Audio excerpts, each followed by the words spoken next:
চুমুকে। সুপ্রিয় দর্শক, আজকে আমাদের মাঝে উপস্থিত রয়েছেন আবৃত্তি শিল্পী ও লেখক জিনিয়া ফেরদৌস রুনা। শুভ সকাল, কেমন আছেন? শুভ সকাল, খুব ভালো আছি। আচ্ছা, আপনাকে পেয়ে আমাদেরও ভালো লাগছে। শিল্পী সংস্কৃতির অনেক অঙ্গনে আপনি কাজ করেছেন। আবৃত্তি শিল্পী হিসেবে কিভাবে আপনার পথ চলা শুরু হয়েছিল?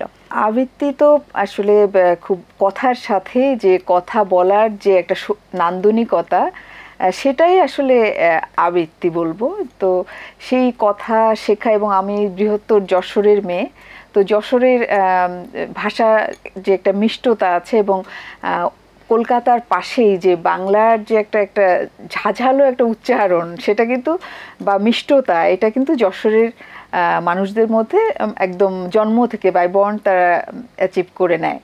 তো সেটাই নিয়েছি, এবং সেই আবৃত্তি শুরুটা আসলে অনেক আগে, যখন আমি স্কুলে পড়তাম, স্কুলে, তারপরে সেখান থেকে খেলাঘর, উদীচী শিল্পী গোষ্ঠী, এরকম বিভিন্ন সংগঠনে কাজ করেছি। তখন আমাদের শিশু শিল্পী হিসেবে আবৃত্তিতে অংশ নিতে হতো, এবং প্রতিযোগিতায়ও যেতাম, যেটা করতে করতে আসলে শেখা হয়ে গেছে।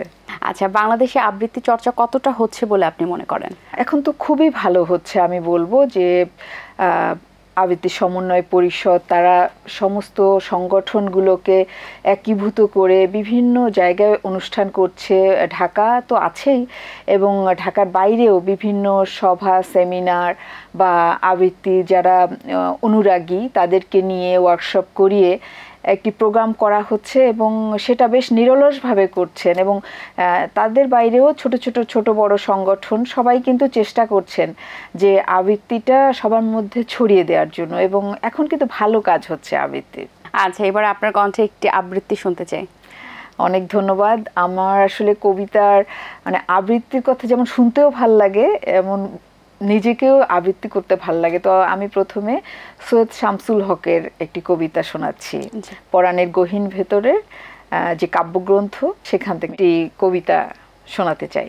আমারে যেদিন তুমি ডাক দিলা তোমার ভাষায়, মনে হইল এ কোন পাখির দেশে গিয়া পড়লাম, এ কোন নদীর বুকে এতগুলা নায়ের বাদাম, এত যে অসীন বৃক্ষ এতদিন আসিল কোথায়।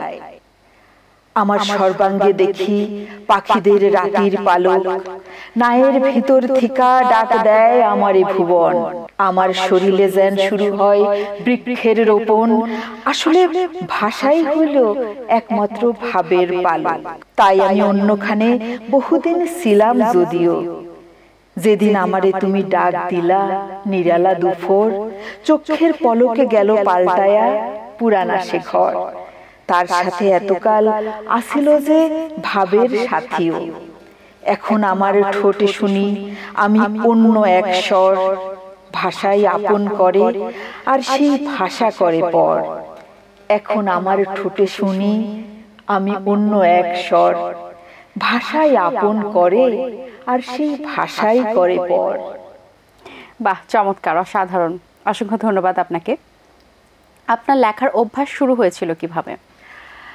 লেখার অভ্যাস আসলে সেটা কি বলবো, যে আমার আম্মা আসলে তিনিও একজন রাইটার, বলবো ওরকম প্রথাগত লেখেন না, কিন্তু উনি বিভিন্ন যেমন ডায়েরি মেনটেন করেন, বা বিভিন্ন পত্র পত্রিকায় ছোটখাটো লেখা তিনি লিখতেন, এবং কবিতা, রবি ঠাকুরের কবিতা, নজরুলের কবিতা, সুকান্তের কবিতা, এরকম কবিতাগুলো তিনি পড়তেন। তো সেই লেখালেখি বা তার ভাবনা থেকে আমারও আসলে সেই লেখার শুরু বলবো। এবং ছোটবেলা থেকে যখনই বুঝেছি যে আমি ছড়া বা কবিতা লিখতে পারি, তখনই কিন্তু আমার ওই ভালো লাগাটা তৈরি হয়েছে। এবং সেই ছড়া কবিতা শুনে যখন সবাই বলতো বাহ বেশ হয়েছে, ভালো হয়েছে, তখন সেই থেকে আসলে লেখা, সেই স্কুল জীবন থেকে লেখার সূত্রপাত। এবং বন্ধু বান্ধব বা আম্মা যারা ছিলেন, তারা আসলে প্রশংসা করতেন, বা সেই ভালো লাগা থেকে আমার লেখার শুরু বলবো। আচ্ছা, কি ধরনের লেখা লিখতে বেশি ভালো লাগে? যে ছোটবেলার কথা বলছিলাম, যে ছড়া কবিতা সেগুলো লিখতাম ম্যাগাজিনের জন্য। আর আমাদের বিভিন্ন কম্পিটিশন হতো আমাদের স্কুলে, যেমন নজরুল জয়ন্তীতে নজরুলের উপর একটি লেখা বা রবীন্দ্রনাথের ভাবনার উপর লেখা। তখন সেখান থেকে ইসলামিক ফাউন্ডেশন বা বিভিন্ন ফাউন্ডেশন তারা কাজ করতেন স্কুল কলেজগুলোতে, সেখানে সবার একটা প্রতিযোগিতামূলক বিষয় ছিল। তো সেই থেকে লেখালেখির যে একটা ভালো লাগা যে এটা পাবলিশড হয় বা এটা অন্য কেউ ছুঁয়ে দেখে, সেই প্রেরণা থেকে আসলে লেখার সূত্রপাত বলা যায় এবং ভালো লাগাটা শুরু। আপনি থিয়েটারের নিয়মিত কর্মী, জাহাঙ্গীরনগর বিশ্ববিদ্যালয় থিয়েটারে লেখাপড়া করেছেন আপনি। এখন কি মনে হয় থিয়েটার অবস্থা এখন কেমন?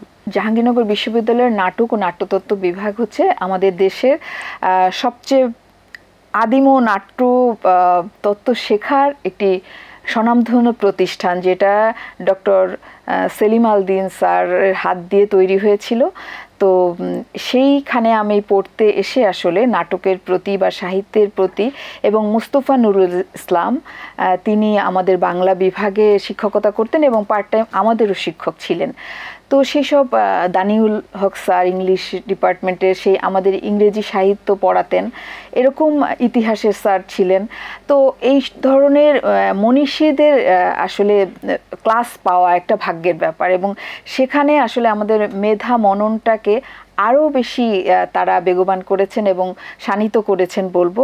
তো আসলে আমি আজকে শোনাতে চাই আমার স্যারের, ডক্টর সেলিম আল দীন স্যারের কথানাট্য হরগজের একটু অংশ।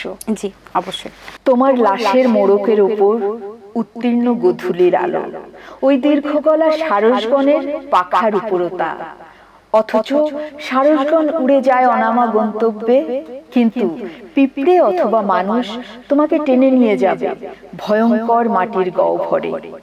কোকিলকণ্ঠী ঘড়িতে শীষ দিয়ে ওঠে সময়, আবিদ চোখের পক্ষ প্রায় এক করে ফেলেছিল নিদ্রাকল্প অবসন্নতায়। 3 দিন আগে শহরের এক মঞ্চে যে নৃত্যানুষ্ঠান আবিদ দেখে, তা শিল্পের মেঘ বর্ষণের প্রশান্তি এনেছিল তার 2 চোখে। মৃদঙ্গ নূপুরের যুগলবন্দিতে মেঘ নীল হয়ে উঠেছিল মঞ্চ, মৃদঙ্গ নূপুরের যুগলবন্দিতে মেঘ নীল হয়ে উঠেছিল মঞ্চ। সে নৃত্যের বিষয় ছিল রাধার প্রণয় ভিসার। এলিসা হক নেচেছিল, শীতল চেহারা, দীর্ঘাঙ্গী, ছাইনীল বসন পরে নেচেছিল। বুকের উপর মৃদঙ্গ ঝুলানো, দূরে সরে এগিয়ে পিছিয়ে, তাল লয় ধীর থেকে দ্রুত, তাল ধীর লয় থেকে দ্রুত। এলিসা হক শব্দ মেঘের উপর নৃত্য করে, ঘন বর্ষায় কাঁঠালি চাপার সুগন্ধ ঘনায়। প্রথমে মনে হয় দূর থেকে মৃদু গর্জন, তারপর ধীরে সে ধ্বনি কাছে চলে আসে। তার সূক্ষ্মতা বাতাস ও বৃষ্টির ফোঁটা তৈরি করে। এলিসা হক অন্ধকার পেছনে রেখে যখন বৃত্তাকারে ঘুরে আসে, মনে হয় মণিপুরি শ্যামনীল পাহাড়ের উপর দিয়ে প্রজননের তাগিদে চলেছে বকের ষাঁড়। ঘূর্ণিতা এলিসা হকের পেছনে ঋতু ও কৃষ্ণপুরনের শ্যাম মেঘমালা থমকে দাঁড়ায়। মৃদঙ্গ কি মেঘের তন্তুতে তৈয়ার? আবিষ্ট আবিদ সেই পরিচিত নারীর দেহ ভঙ্গিমা দেখে কৃষ্ণের কথকতায় পলকে পলকে পাল্টে যায়। এই পা, পায়ের ঘুঙুর, নিতম্ব বুক, বাহু চিবুক, সংবদ্ধ বেনি মৃদঙ্গের তালের পাখায় ভর করে চলেছে খরা থেকে বর্ষণের দিকে। এলিসা হকের দেহ নয়, তনু। আবিদের সঙ্গে এককালে পরিচয় ছিল বিশ্ববিদ্যালয়ে পড়ার সময়, সে 8-9 বছর আগের কথা। সেই পরিচয় মুছে গিয়ে এখন যে শরীর বয়ে নিয়ে এসেছে, সে আজ পায়ে পায়ে তীব্র গন্ধি ঘন বর্ষার বনফুল চয়ন করে। চমৎকার, অসংখ্য ধন্যবাদ আপনাকে। আমরা জানি যে আপনার একটি থিয়েটার নিয়ে সংগঠন রয়েছে, সেই সংগঠনটি কাজ চলছে কিভাবে?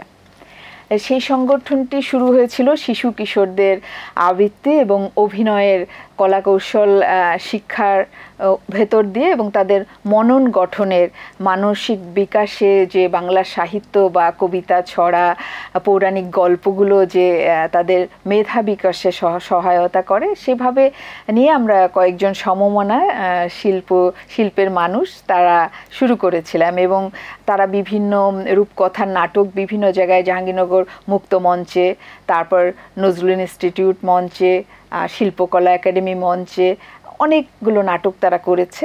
তো সেই ভালো লাগা থেকে শিশুদের কাজ নিয়ে এগিয়ে তারপর বড়রাও আসলে সেই আবৃত্তি শেখার যে প্ল্যাটফর্মটা, এবং সেখানে শ্রুতি নাটক মঞ্চস্থ হয়েছে, রবীন্দ্র নজরুল জয়ন্তী মঞ্চস্থ হয়েছে, এরকম অনেকগুলো, এবং টেলিভিশনের জন্য কিছু ম্যাগাজিন অনুষ্ঠান এবং একক নাটক নির্মিত হয়েছে আমাদের থিয়েটার অ্যান্ড মিডিয়া ফাউন্ডেশনের এই প্ল্যাটফর্ম থেকে। আচ্ছা, আমরা কিন্তু একটি গোপন তথ্যও জানি যে আপনি খুব ভালো গান করেন।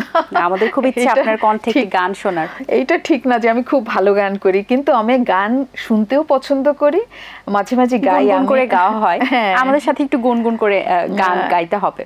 ঠিক আছে, তাহলে সেটা যদি কারো যদি মানে শুনে কেউ যদি বলে তাহলে কিন্তু আমার দোষ নাই। তো আমার খুব প্রিয় একটি গান, এটা সেই গানটি অনেকেরই প্রিয়, যেমন রুদ্র মোহাম্মদ শহীদুল্লাহর গানটি ভালো আছি ভালো থেকো, এটা আমি সবসময় আমার মানে হট ফেভারিটে থাকে গানটি। ভালো আছি ভালো থেকো, আকাশের ঠিকানায় চিঠি লিখো, ভালো আছি ভালো থেকো, আকাশের ঠিকানায় চিঠি লিখো, দিও তোমার মালা খানি, ও দিও তোমার মালা খানি, বাউলেরি মনটারে আমার ভেতর বাহিরে অন্তরে অন্তরে আছো তুমি হৃদয়ে জুড়ে,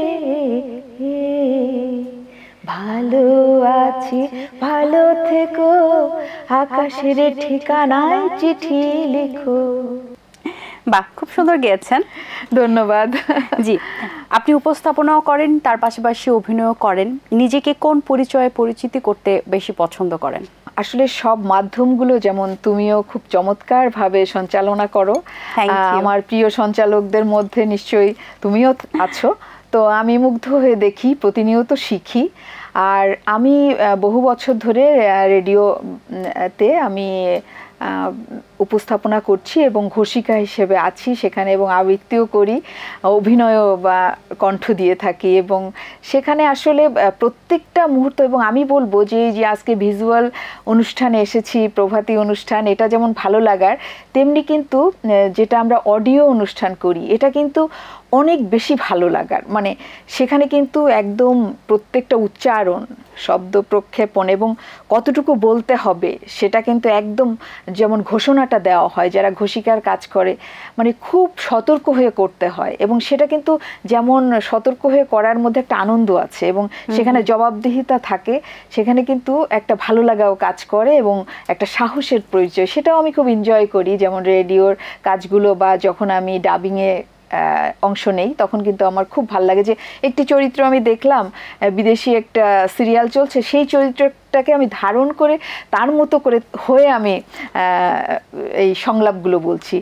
তেমন আমি যদি কোনো সোলো পারফরমেন্স করি, আমি বেইলি রোডে বা শিল্পকলায় আমি মঞ্চে আছি, তখন আমি কিন্তু দর্শকদের সাথে আমার একটা যোগাযোগ হচ্ছে, তাদের চোখ আমি দেখতে পাচ্ছি, তাদের এক্সপ্রেশন, তারা কি চাচ্ছে, ভালো লাগছে কি না লাগছে বা মনোযোগ হারিয়ে যাচ্ছে কিনা সেটা কিন্তু বুঝতে পারছি।